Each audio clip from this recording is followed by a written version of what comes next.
I'm with Michael Emmanuel from Canada. Now, Michael, how long have you been here in the Holy Land? All right. Well, I guess altogether about 2.5 years. I'm usually here during the school here, and then go home during the summers. Now that would be the ordinary way I do things. It's been awkward these last couple of years given the pandemic and COVID, all of that. But more or less, if you add it all up, I've been here about 2.5 years. And what are you doing here in the Holy Land? So I help at an evangelical school or an American school in Beit Sahur called Bethlehem Evangelical Academy. I serve by teaching English, teaching Christian religion, philosophy, and history, basically the humanities courses in the high school, and also helping out with running morning assemblies for our high school and upper year students, giving devotionals and devotionals to our staff in the morning. Why here? Did God call you to come here?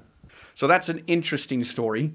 Basically, when I had finished my undergraduate, I was thinking that I was going to go off to seminary, and I did a year at a seminary, McMaster Divinity College in Canada, with intentions to continue on at a seminary in the United States. I did it in Canada first because it was close to home, and I could just focus on learning the biblical languages, and it was a little bit more affordable, and I needed to raise money. After my first year at seminary, I still needed to raise a lot more money to go to the seminary in the States that I wanted to, Westminster in Philadelphia.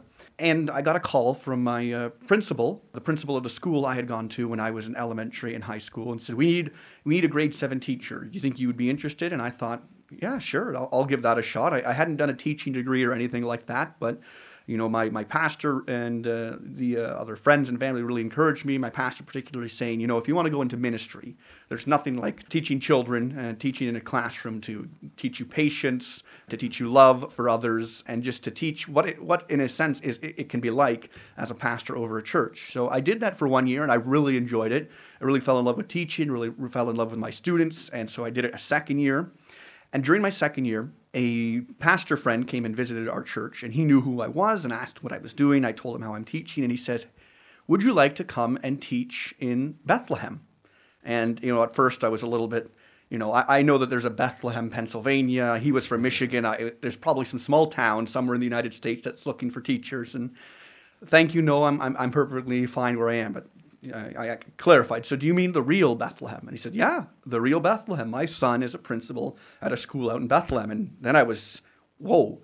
The Holy Land had been somewhere that I think for many Christians is something that I've always wanted to go and see and to experience. And so I had this great urging and this desire to go and do it. But I wanted to make sure that it was for the right reasons and that I wasn't just going to go teaching there because I wanted to see the Holy Land, but because there was a legitimate calling for me to come and that I would be serving in a real and tangible way. And so I took a month to talk with family, friends, pastors, elders to see what they thought. And overwhelmingly, it was just positive support and encouragement. You should take this opportunity. So what year was it? I think it would have been about 2018 or 2019. Can't remember the exact year. Over Christmas, I Skyped with my now principal, Jeff Pribble, at Bethlehem Evangelical Academy, and we talked about the school, we talked about their needs, and all these things were lining up, what particular skills and assets I had and what they needed. And so I sent in an application and then began the process of fundraising to come and serve at the school. So it was not something I had ever intended to do, not something I ever would have thought of doing, but I had intended to be going to seminary, and God brought me into education, and now He's brought me into teaching out here in Palestine and in the Holy Land. So, it just was a complete journey. Definitely, the Lord directed my steps. This was not my plan. Were family and friends scared for you coming here because there is a political situation? Yeah, there was a little bit of that. Now, thankfully, in my situation, my older brother, Joshua, he is serving in Nigeria. He's teaching in a seminary there and working in the inner city there. And, of course, I'm sure a lot of people know about Nigeria as a country that is racked with civil war and conflict. So even though people were nervous and family were nervous about me coming out here, thankfully, because he had already opened that door, they were a lot more like, well, it certainly isn't Nigeria. And of course, as it turns out, there's conflict here. And, we even saw some of that last year was it last summer with the Gaza war that came up. But it's certainly what we get in the news back home in Canada and in American places. It makes it seem, I think, that there's a lot more violence than there often is on the ground. Like, I find it to be perfectly safe walking around Bethlehem or Beit Sahur or any of these areas, perfectly comfortable. In fact, sometimes even more comfortable walking around than I would in major Canadian cities like Toronto or something like that. Is it different teaching here than it is in Canada? So yeah, there are some differences. Now, mind you, when I was teaching in Canada, I was at a private Christian school, and so there were certain expectations in the private Christian, more conservative community than there might be at Canadian public schools. But overall, I think the differences are somewhat cultural and social. And one of the big differences is that, how do I put this sort of cultural difference? Well, in Canada, say, for example, children know to expect that they should not be just blurting out and speaking to their turn. They know the system of raising their hand and staying in their desk. And of course, as teachers, you always have difficulties with that. But it's the sort of the general expectation that schools have and that children there know, I stay in my desk and I raise my hand at an appropriate time. Here it's not like that, not in the least, And I remember in my first year, particularly when I was in lower grades, telling kids, sit in your desk. You can't just move your desk anywhere in the classroom. You can't be wandering around and jumping up and down, And this wasn't students who were discipline problems. These were just the regular average students. They were all doing this kind of thing, and they thought it was almost bizarre that I was requiring for them to sit down, stay in their seats, and to stay focused, And at first they thought it was just like these kids just are completely undisciplined. But then, when you have assemblies which is just the teachers, or you have parent meetings and you see that to some degree, at an adult level, but parents and teachers, full-grown adults are sort of acting in similar ways. You see, there's a cultural difference here where sitting and being quiet while one person is speaking is not as usual and it's not as normal here. So that has definitely made it an interesting to try and navigate that as a teacher. My sort of when I'm talking, no one else is talking, but also that, that's just not what they're used to. So in the older grades, it's a little bit easier. I'm very thankful I'm not in some of the elementary classes, especially the foreign teachers who come, God bless them, I don't know how they do it. Do many of the kids want to know your opinion on the conflict? So that's interesting, is that most kids don't seem to really want to know my opinion on that. Now, maybe it's because they tend to be used to foreigners, especially if they're evangelical foreigners, having an inherently a Christian Zionist approach. So maybe that's because they're not interested in hearing it, and they don't want to hear that from me. But really, I think it's a little bit, because this is sort of, the conflict and the political struggle is a way of life that people have just gotten used to, and whether or not I had an opinion on it, I don't think they think it would matter. It's not going to change anything. So they really haven't really asked me all that much about what I think about that or anything of that. They asked me all kinds of questions about everything. Just lately, the big question has been, do aliens exist? So they have no problem asking me about all of these things, but they never really have asked me too much about that or my opinion on that topic, which is just as well, because as my role as a teacher in the classroom, I don't particularly want to be giving my political opinions on these sorts of things, because especially I'm dealing with kids who, although coming from Christian backgrounds and a Christian tradition, don't really know the Bible well and don't really understand the gospel fully. And I don't want anything to distract from that. If I was to say something of my opinion that they strongly disagree on and that could cause a conflict between me and them, anything that's going to distract from me teaching them about the gospel, and then of course our other studies in history and English and all of that, I want to avoid that anyway. So I think even if they were to come and ask me about that, I would say, all right, well, maybe in a separate environment outside of school or at a private moment at a break, we can talk about a little bit about that, and I would be very guarded with what I would say. But overall, if I'm not going to answer that question in front of a class and risk putting in jeopardy what my testimony and witness to the gospel. Are most of the children Christian students? Yeah, I would say about 80% of our kids at Bethlehem Evangelical Academy come from a Christian background, and then 20% come from an Islamic background, something like that. Now, you left recently because of your visa. Was it difficult to get back in again with all the corona restrictions? Yeah, I think many people are discovering this, that traveling these days is next to an impossibility.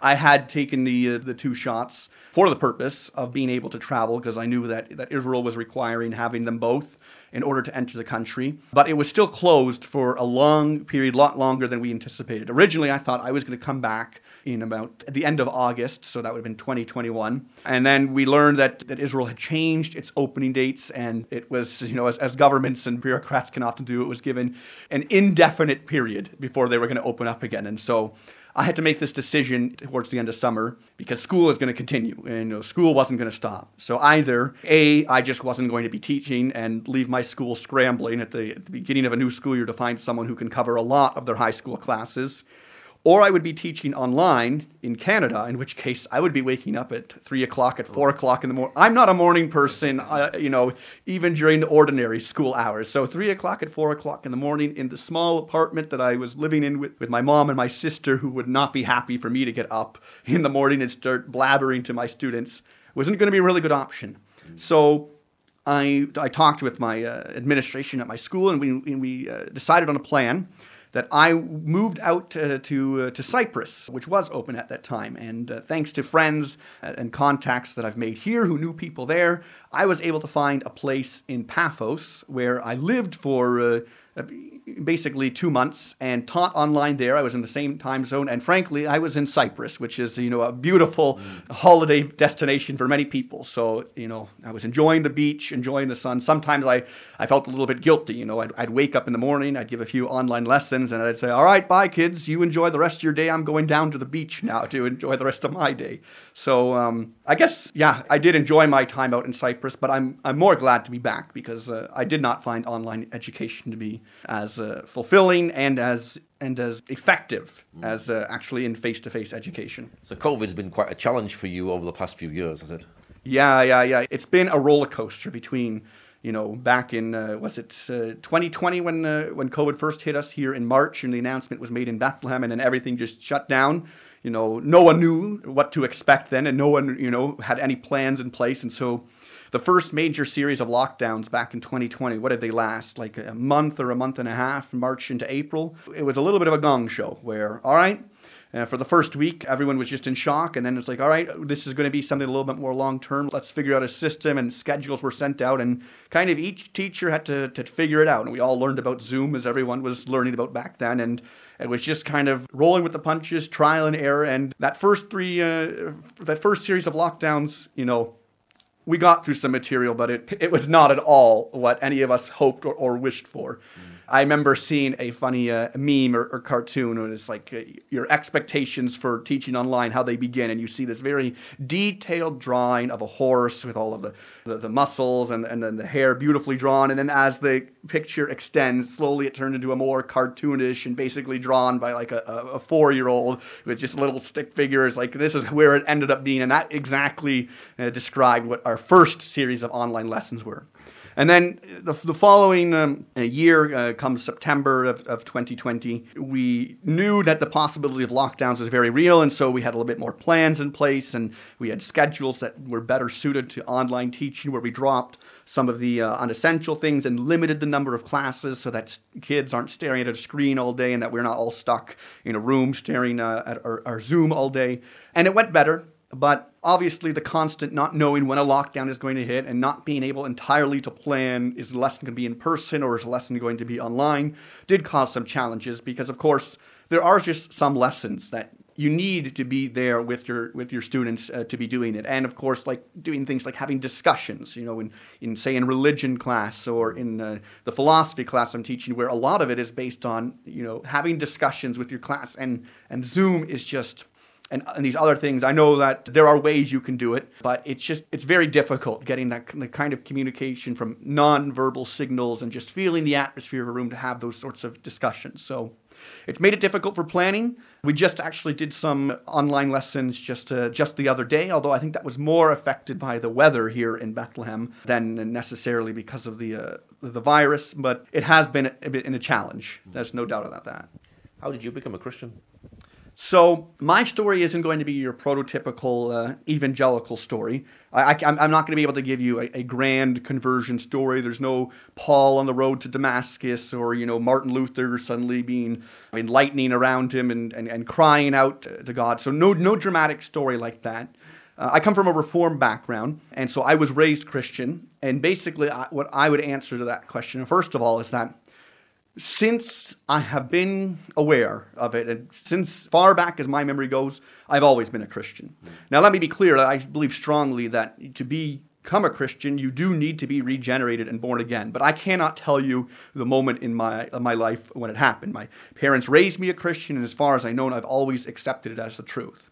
Now, that being the case, there definitely have been moments in my life where, that faith has become more real for me and it's been more developed. Sometimes, especially in the evangelical world, we talk about conversion as if it's one moment, where I think that conversion is, in a sense, is a continual process where some people have that very real moment where they can say, I was not a Christian and I became a Christian, but they can continue and have another sort of reconversion. Not that they now have finally become a Christian, but that the faith becomes more real for them and it develops. For instance, if you read Augustine's Confessions, he sort of has that, where he has a one conversion moment where he sort of accepts God and he accepts that the Bible may be true, and then another moment where he accepts Christ as his Savior, and then he continues to develop. And I would say that for me has been my story about coming to Christ. It was something I was raised in.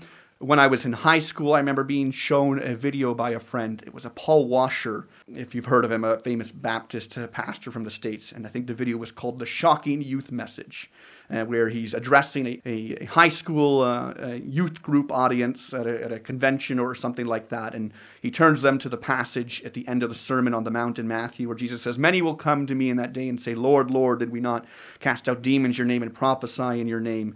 And then Christ will come to them and say, 'I never knew you. Depart from me, you who practice lawlessness.'" And the pastor, Paul Washer, basically points out, be warned. Don't think because you've been a member of a church. Don't think because you go to the youth group. Don't think because of all of these external factors that you know who Christ is.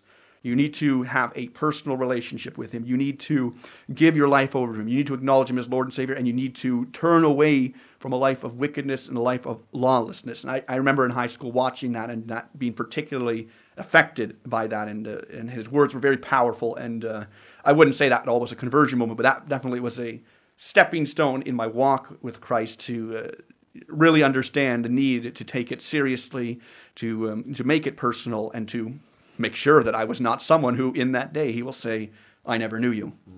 With children you teach, do you see signs of hope for peace? Oh, that's a tough question.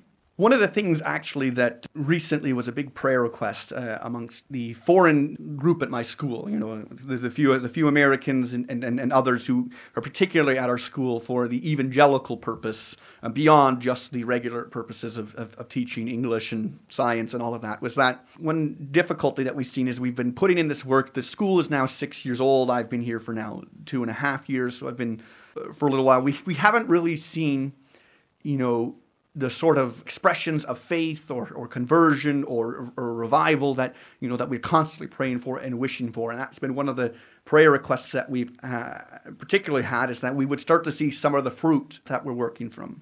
Now, one thing I will say is, although I haven't seen a huge, major, total shift in worldview in many of my students, is I do definitely have seen small signs of growth, even from little things to, having difficulty getting them to want to read Bible passages or to discuss things in a religion class or to discuss anything to do with Jesus, really, is that whether or not they're just tired of arguing with me about it or not, is that now we can have some of those discussions a little bit more freely. So when it comes to, do I see signs for hope and peace, that's one of these things. Right now, I see this as a season where you're planting seeds. That's a metaphor or analogy that you often find in the Gospels of, and Paul uses it, I think, in Corinthians, says one person planted the seeds, another watered, but it was God who will bring about the growth. And I see this as a season of laying seeds. And sometimes as a teacher, we have to see things like that, because I think we would get very depressed quickly if we didn't, because you can be in the trenches a long time and see nothing happening and be going, it was all for nothing.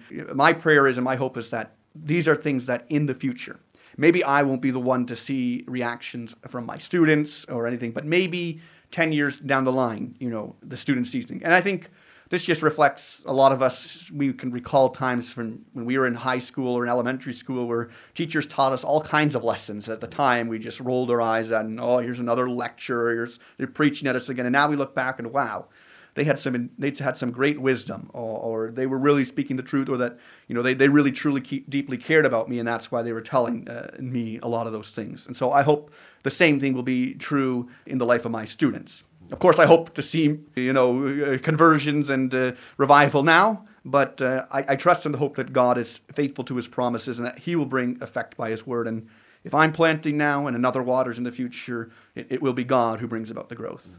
What's your prayer for Bethlehem finally?